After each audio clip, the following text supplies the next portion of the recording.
എല്ലാവരും പുൽക്കൂട് ഒരുക്കണ തിരക്കിലായിരിക്കുമല്ലേ? നിങ്ങൾക്കറിയോ ആദ്യത്തെ ലൈവ് പുൽക്കൂട് ഉണ്ടാക്കിയത് നമ്മുടെ വിശുദ്ധ ഫ്രാൻസിസ് അസീസിയ.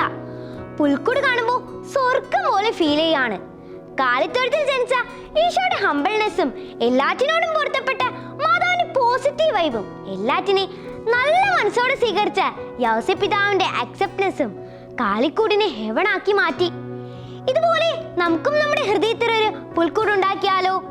എല്ലാ നന്മകളും ചേർത്ത് ഒരടിപൊളി പുൽക്കൂട് നമ്മുടെ ഹൃദയത്തിൽ സെറ്റ് ചെയ്യുമ്പോൾ നമ്മൾ എവിടെ ചെന്നാലും സ്വർഗമായിരിക്കും. അപ്പോൾ എല്ലാവർക്കും ഹെവൻലി ഫീൽ കിട്ടണ ഹാപ്പി ക്രിസ്മസ്.